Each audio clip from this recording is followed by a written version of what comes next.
یہ رمضان کا مہینہ اس کا مہینہ ہے نا، یہ صبر کا مہینہ ہے، یہ غمخواری کا مہینہ ہے. آدمی غمخوار بنے، غریب پروری، یتیم پروری، بیوہ پروری، کسی کے گھر کے بوجھے ہوئے چولہے کو جلانا، کسی گرتے کو تھام لینا، گرتوں کو گرا مت، مجبور کی مدد کرنا، مجبور کی مجبوری کا نفع مت اٹھاؤ.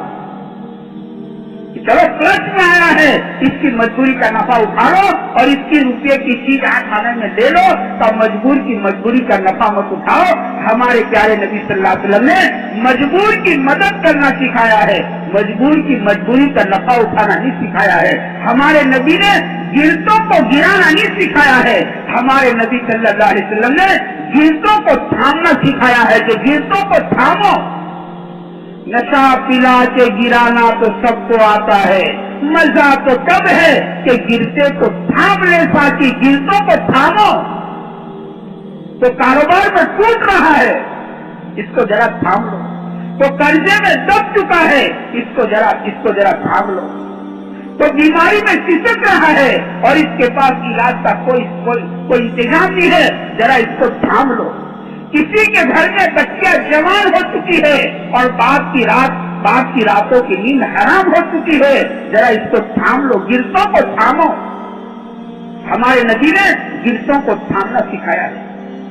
غمخواری کے معنی یہ ہے. اسے حضرت نظام الدین اولیاء رحمۃ اللہ علیہ فرماتے ہیں کہ قیامت کے بازار میں سب سے اونچا بھاؤ اللہ دیں گے، سب سے ہائی مارکیٹ جو اللہ تعالیٰ دیں گے وہ اللہ کی مخلوق کے ساتھ جو غمخواری کا معاملہ کیا تھا، اللہ تعالیٰ اس کا ہائی مارکیٹ دیں گے کہ اللہ کی مخلوق کے ساتھ غمخواری کا معاملہ کیا تھا، یتیم کے سر پر ہاتھ پھرایا تھا، بیواؤں کا آنسو پوچھا تھا، غریب پروری اور یتیم پروری کے ساتھ زندگی کو گزارا تھا. یہ غمخوار بنا تھا اللہ کی مخلوق کا. قیامت کے دن اللہ تعالیٰ اس کا ہائی مارکیٹ دینے والے. غریب پروری، کسی کے گھر کا بوجھا ہوا چولہا جلا دو.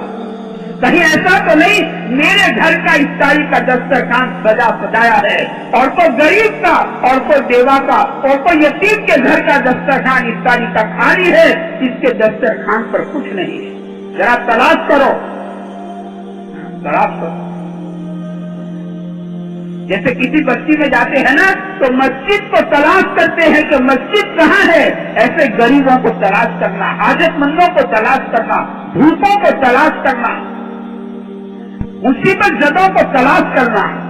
کہیں ایسا تو نہیں کہ میرے بچے کے عید کے کپڑوں کا انتظام اچھے سے اچھا ہو گیا، جاپان کا چمکتا ہوا کپڑا میرے بچے کا بن گیا، چمکتی ٹوپی بن گئی، لیکن وہی عید کے دن ایسا تو نہیں کوئی بیوہ کا یتیم بچہ جس کا کمانے والا باپ دنیا سے رخصت ہو چکا ہے اور یہ بچائے لوگوں کے گھروں کے برتن مانگتی ہے، یہ اپنے بچوں کا عید کے کپڑوں کا انتظام نہیں کر سکی. عید کا دن آ گیا، میرا بچہ جاپان کا چمکتا ہوا کپڑا پہن کر نکلتا ہے، چمکتی ٹوپی پہن کر نکلتا ہے، اور اسی عید کے دن کوئی بیوہ کا یتیم بچہ پھٹے پرانے کپڑے پہن کر ننگے سر سے اور ننگے پیروں کے ساتھ عید کے دن باہر نکلتا ہے. یتیم بچہ میرے بچے کے تن پر کے چمکتے ہوئے کپڑوں کو دیکھتا ہے، چمکتی ٹوپی کو دیکھتا ہے، قیمتی جوتوں کو دیکھتا ہے اور اپنے پھٹے پرانے کپڑوں کو دیکھتا ہے، اپنے ننگے سر پر ہاتھ پھراتا ہے، اپنے ننگے پاؤں کو دیکھتا ہے اور یہ روتا ہے اور یہ روتے روتے گھر جاتا ہے اور اپنی ماں کی گود میں بیٹھ کر اپنے مرنے والے باپ کو یاد کر کے ماں کو بھی رلاتا ہے اور یہ بھی ماں کی گود میں روتا ہے. کہیں ایسا نہ ہو عید کے دن ہم سارے کے سارے ہنس رہے ہو اور اس عید کے دن کسی مکان کے کونے میں تو اللہ کی بندی جس کا سہاگ گزر گیا ہے، جس کا کمانے والا شوہر دنیا سے رخصت ہو چکا ہے،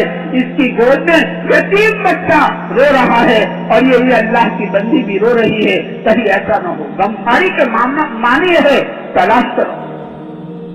رمضان کا مہینہ جو ہے یہ غمخواری کا مہینہ ہے. غمخوار بنے آدمی. یہ رمضان کا مہینہ کہانی صبر کا